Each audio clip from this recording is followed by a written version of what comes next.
வணக்கம். இது நியூஸ் 8 தமிழ்நாடு செய்திகளை தொகுத்து வழங்குவதற்காக நான் பாலவேல் சக்கரவர்த்தி. செய்திகளை விரிவாக பார்ப்பதற்கு முன்னர் முதலில் தலைப்புச் செய்திகளை பார்க்கலாம்.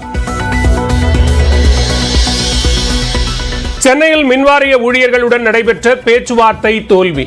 55,000 காலி பணியிடங்களை நிரப்பக் கோரி திட்டமிட்டபடி நாளை தமிழ்நாடு முழுவதும் மின்வாரிய தலைமை அலுவலகம் முன்பு காத்திருப்பு போராட்டம்.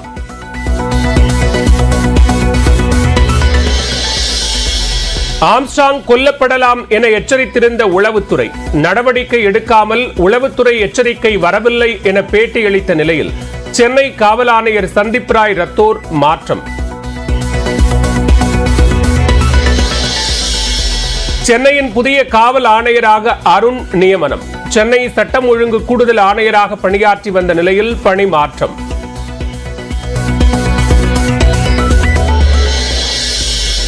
காவல்துறை அதிகாரிகளை மாற்றுவதால் மட்டும் தமிழ்நாட்டில் சட்டம் ஒழுங்கு சீராகி விடாது. நிர்வாகம் சரியாக இருந்தால்தான் சட்டம் ஒழுங்கு சரியாக இருக்கும் என்று இபிஎஸ் கருத்து. மாற்றினதுனால சட்ட ஒழுங்கு சிறப்பாக இருந்துடாது. நிர்வாகம் சரியாக இருந்தால்தான் சட்ட ஒழுங்கு காக்க முடியும். இன்றைக்கு காவல்துறை பொறுப்பை வைக்கின்றவர் முதலமைச்சர். அந்த முதலமைச்சர் சரியான முறையிலே இந்த துறையை திறமையாக செயல்பட்டிருந்தால் சட்ட ஒழுங்கு காக்கப்பட்டிருக்கிறது. 2 நாள் பயணமாக ரஷ்யா புறப்பட்டு சென்றார் பிரதமர் மோடி. அதிபர் விளாடிமிர் புட்டினை சந்தித்து பேச திட்டம்.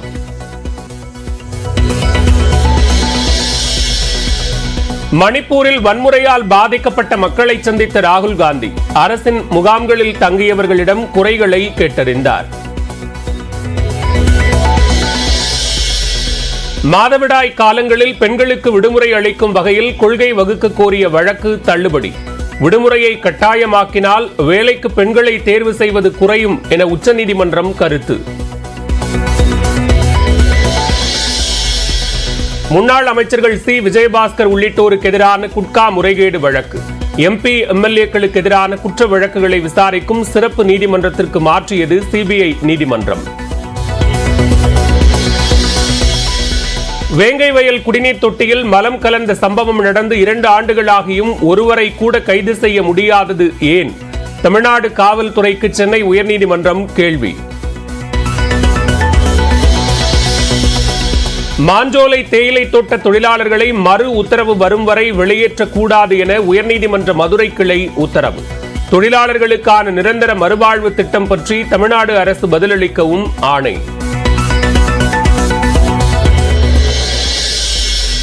ஜார்க்கண்டில் நம்பிக்கை வாக்கெடுப்பில் முதலமைச்சர் ஹேமந்த் சோரன் வெற்றி. சட்டப்பேரவையில் 81 எம்எல்ஏக்கள் இருந்த நிலையில் 45 பேர் ஆதரவு.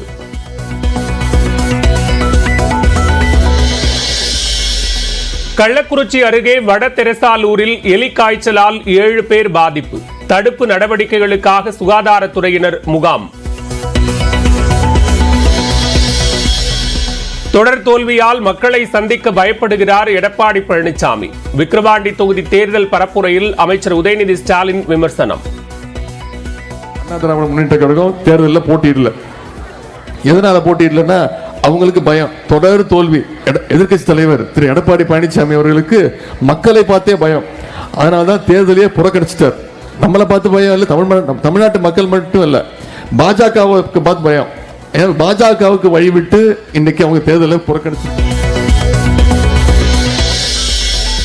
விக்கிரவாண்டியில் 53,000 பெண்களுக்கு மாதம் 1,000 ரூபாய் உதவித்தொகை வழங்கப்படுவதாக தமிழ்நாடு அரசு பெருமிதம். 3,89 லட்சம் முறை பெண்கள் இலவச பயணம் மேற்கொண்டிருப்பதாகவும் அறிக்கை. விழுப்புரம் மாவட்டத்தில் மகளிர் உரிமை தொகை வழங்குவதில் அரசு துரோகம் செய்துவிட்டதாக அன்புமணி ராமதாஸ் குற்றச்சாட்டு. தகுதியானவர்களில் 5 1 பங்கினருக்கு மட்டுமே உரிமை தொகை தரப்படுவதாக புகார். கர்நாடகாவில் வாக்களித்தவர்களுக்கு மதுபாட்டில் வழங்கி நன்றி தெரிவித்த பாஜக எம்பி சுதாகர். போலீஸ் பாதுகாப்புடன் நீண்ட வரிசையில் நின்று பெற்றுக்கொண்ட வாக்காளர்கள். மகாராஷ்டிராவின் ராய்காட்டில் மலைக்கோட்டைக்கு சென்றவர்கள் வெள்ளத்தில் சிக்கினர். படிகளில் வெள்ளம் கரை புரண்ட நிலையில் ஒருவரை ஒருவர் பிடித்துக் கொண்டு உயிர் தப்பினர்.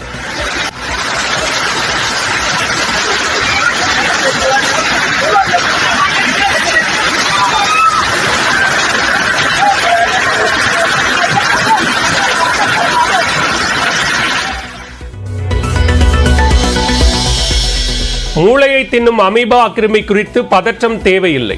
நீச்சல் குளங்களில் உரிய பாதுகாப்பு நடவடிக்கை எடுக்கப்பட்டுள்ளதாக சென்னை மாநகராட்சி ஆணையர் ராதாகிருஷ்ணன் விளக்கம். மதுரை அருகே கப்பலூர் சுங்கச்சாவடியில் உள்ளூர் வாகனங்களுக்கு இனி கட்டண விலக்கு கிடையாது. நாளை மறுநாள் முதல் 50 விழுக்காடு கட்டணம் வசூலிக்கப்படும் என அறிவிப்பு. ஓபிஎஸ் குறித்த எந்த கேள்விக்கும் இனி பதிலளிக்க மாட்டேன். அதிமுக பொதுச் செயலாளர் எடப்பாடி பழனிசாமி திட்டவட்டம். வேறுன்னு ஏதோ ஒரு கேள்வி கேட்கணும்னு கேட்குறீங்க. நான் தான் அந்த கேள்விக்கே அதாவதுங்க, வெளியேற்றப்பட்டவர்களை பற்றி கேள்வி கேட்டால் அவர்கள் ஏதாவது ஒரு பதில் சொல்லுவாங்க. நீங்கள் ஊடகத்தில் விறுவிறுப்பான செய்தி வேணும்னு எங்கள் மூலமாக கிடைக்கிறீங்க, அது வேண்டாம்.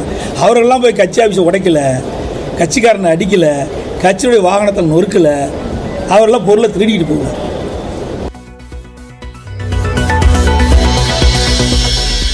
மும்பை போலீசார் என்று கூறி கோவை தொழிலதிபரிடம் பணம் கேட்டு மிரட்டல். 3 பேரை மத்திய பிரதேசம் சென்று கைது செய்த கோவை மாநகர காவல்துறை.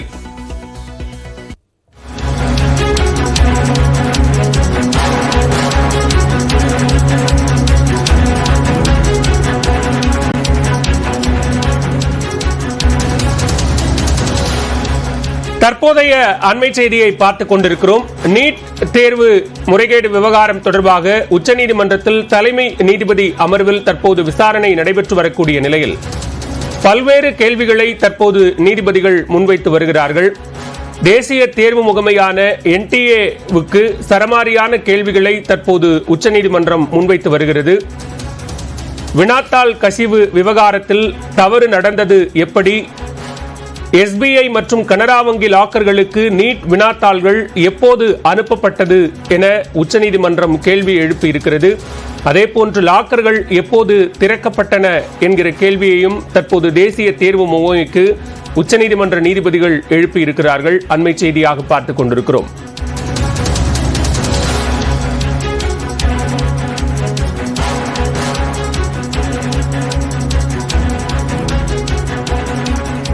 நீட் வினாத்தாள் வெளிநாட்டு மையங்களுக்கு எப்போது எப்படி அனுப்பப்பட்டது என்றும், ஒரு இடத்தில் மட்டும் தேர்வு நடக்கும் போது மற்ற இடங்களில் வினாத்தாள் கசிவு நடைபெற்றது எப்படி என்கிற கேள்வியையும் தற்போது தேசிய தேர்வு முகமைக்கு உச்சநீதிமன்ற நீதிபதிகள் முன்வைத்து வருகிறார்கள். இந்நிலையில் வினாத்தாள் கசிவு விவகாரத்தை நீதிமன்றத்தில் தேசிய தேர்வு முகமை ஒப்புக்கொண்டிருக்கிறது.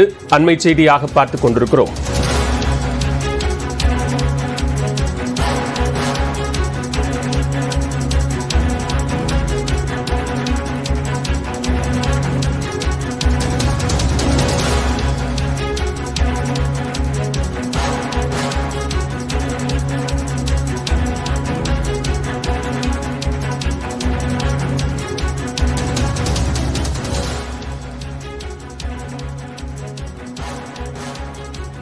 நீட் தேர்வில் வினாத்தாள் கசிந்தது உள்ளிட்ட பல்வேறு முறைகேடுகள் தொடர்பான வழக்கு தற்போது உச்சநீதிமன்றத்தில் தலைமை நீதிபதி சந்திரசூட் தலைமையிலான அமர்வில் நடைபெற்று வருகிறது.